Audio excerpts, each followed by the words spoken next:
Hi friends, आज एक नई कहानी सुनेंगे। साहिल की शादी के लिए एक से बढ़कर एक रिश्ते आ रहे थे, पर साहिल सबको मना करता जा रहा था। माँ ने कहा, बेटा याद रखना, बिना सास वाले ससुराल में दामाद की कोई पूछ नहीं होती है। माँ दूसरी तरफ भी तो देखो, अमिता बिन माँ की बच्ची है। तुम माँ बन जाना और वे बेटी बन जाएगी। इस तरह हम दोनों की जिंदगी गुजर जाएगी।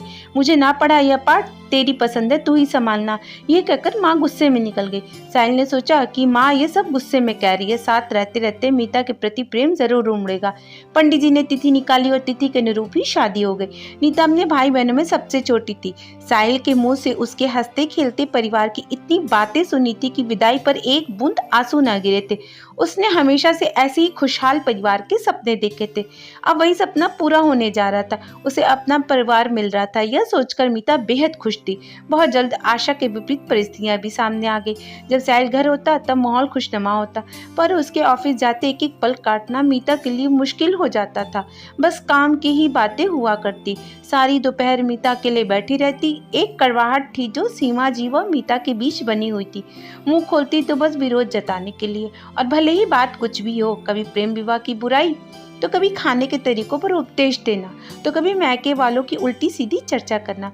मीता ने इस बारे में साहिल से बात भी करी, वह टाल गया, वह करता भी क्या। शादी के लिए तो घर वालों को मनाने में उसकी सारी ताकत निकल गई थी। एक एक दिन निकल रहा था, पर दूरियां घटने का नाम नहीं ले रही थी। मन में मीता यही सब सोचती थी। एक दिन वह सीढ़ियों से नीचे गिर गई और पैर में फ्रैक्चर हुआ था। डॉक्टर ने 1 महीने के लिए प्लास्टर चढ़ा दिया था।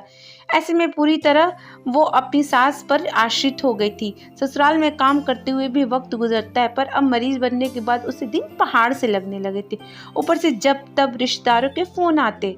सासू माँ के मैके वाले भी उनको उटपटांग सलाह दिया करते थे। आज भी उनके मैके में बात हो रही थी और उनकी ओर से हर तीज त्योहार में बुलावा आ जाता था। एक दिन सीमा जी की माँ ने यह तक कह दिया कि मीता को अपने मैके भेज दो। अब क्या बुढ़ापे में बहू की सेवा करोगी तुम?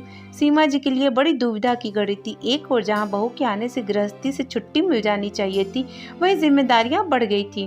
उन्होंने फैसला लेना था, अपना मैका या बहू का मैका। सीमा जी की आंखों में बहू की भोली सूरत आंखों में नाच गई। अब आज तक वह अपनी माँ से मिलने की ललक रखती है, तो भला मीता के दिल पर क्या बीत रही होगी।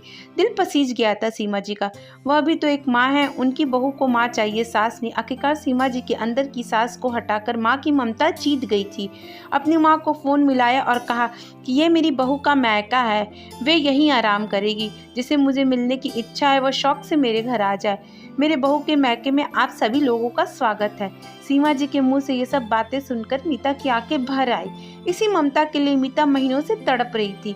साहिल ने कहा था कि देखना, एक दिन मेरी माँ तुमसे प्यार करने लगेगी। महीनों के शीत युद्ध से सीमा जी को भी विराम मिला था और मीता को अपनी माँ।